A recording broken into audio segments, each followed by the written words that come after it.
And personally for me, pinaka nakakakilig na ginawa ni Paolo Abilino kay Kim Chiu, mga chika. Yan, mga chika, ay nung sinabihan niya si Kimi sa dialektong Hiligaynon nung mga katagang palangga taka, which simply means I love you. And mga chika, hindi niya sinabi yan in private, hindi niya sinabi yan, mga chika, ng konti yung tao. Sinabi niya yan in front of 1,000 fans, in front of thousands of people na nanonood sa harapan nila. And of course, mga chika, millions of viewers na makakanood nun sa social media.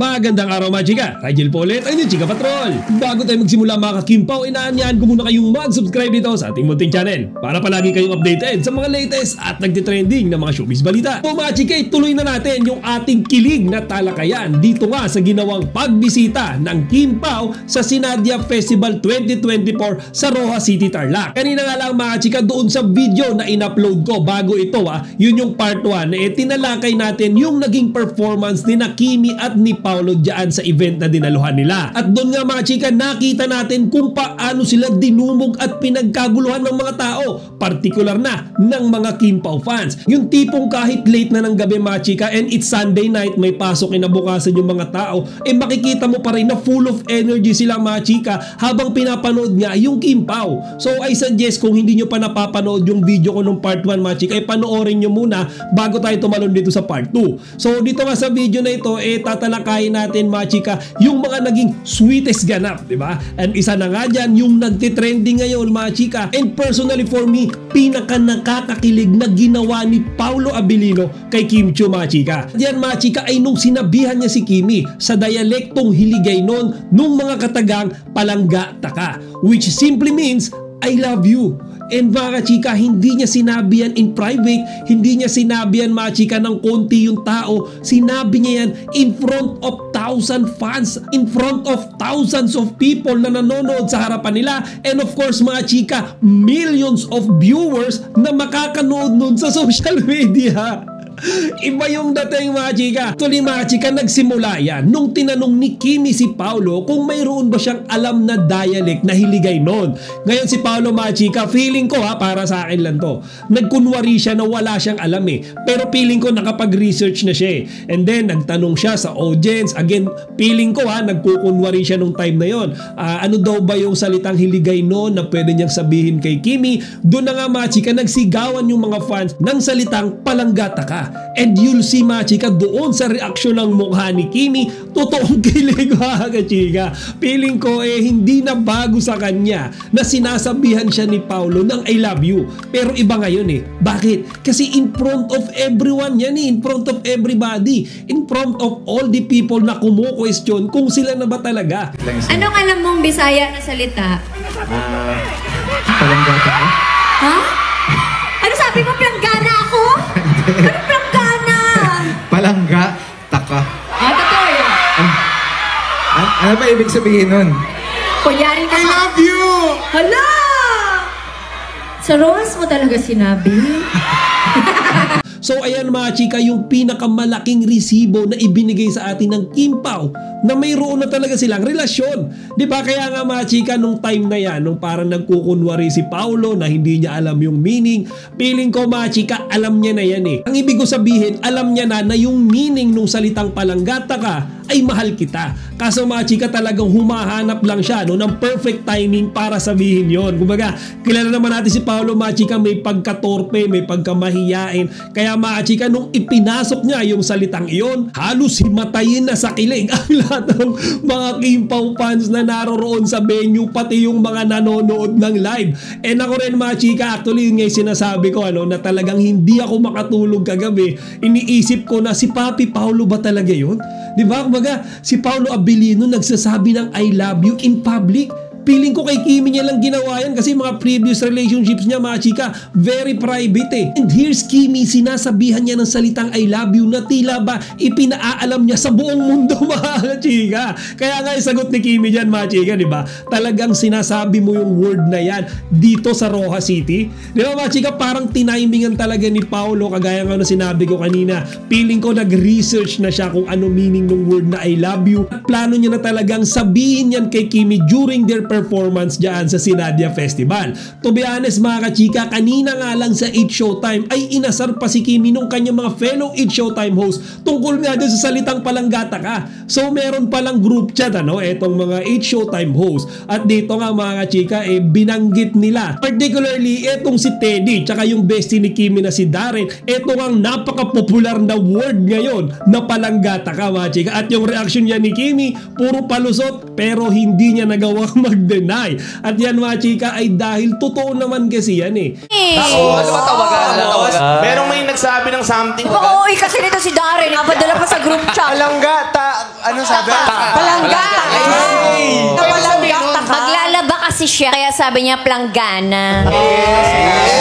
Isa ka talagang Bini. Bini baby. Baka nga hindi natin alam, pagpunta nila sa backstage, siya naman mga kachika yung nagsabi ng palanggata ka sa kanyang jowa na si Paulo. I think this is it mga chika, matagal na natin itong hinihintay, halos isang taon na, di ba? Halos since January, nag-aabang tayo ng mga paayuda, ng mga resibo from Kim Pao na silang dalawa ay may relasyon na. And then etong si Kimi tsaka si Paulo, most of the time mga chika, pagka pinag-uusapan yung love life nila, i-change topic, idadudge yung tanong, tatawanan lang nila and all. And then last night nga lang, etong si Paulo, direkta nang umamin na mahal niya si Kimi. Kaya nga doon sa comment section, nabasa ko, ang daming nagtatanong, si Paulo Abilino ba talaga yan? Yung taong hindi mabiro, alam niyo yun, tahimik lang, very private. Tapos ngayon, mga chika, siya na yung nag-i-initiate ng move. So doon sa mga kumo-question kung si Papi Paulo ba talaga yan, ako na isasagot, oo, si Paulo Abilino yan na binago ni Kimi.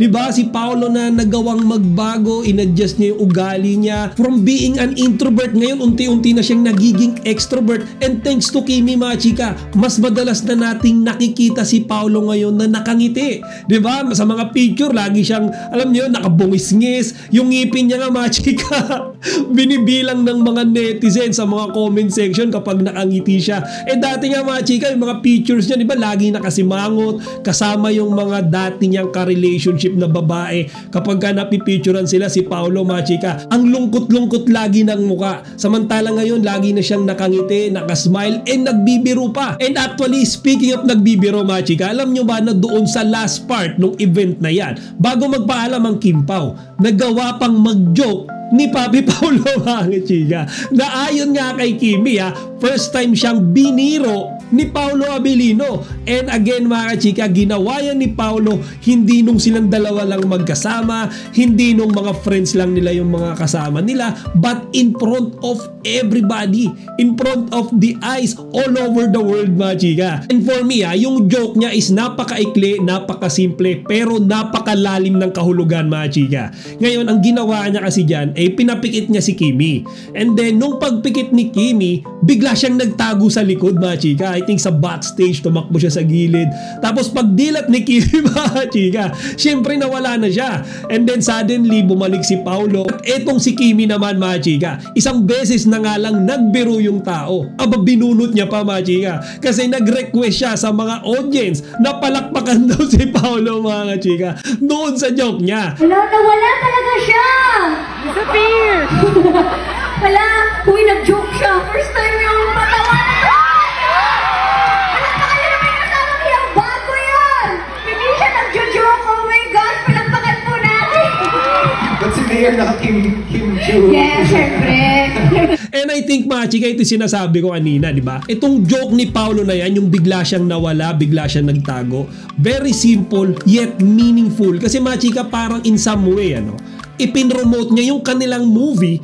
And sinabi niya rin, in-express niya rin dyan mga kachika, yung love niya kay Kimi. Ngayon para sa akin lang to mga chika, kumbaga perspective ko lang to. Di ba yung title ng movie nilang dalawa is My Love Will Make You Disappear.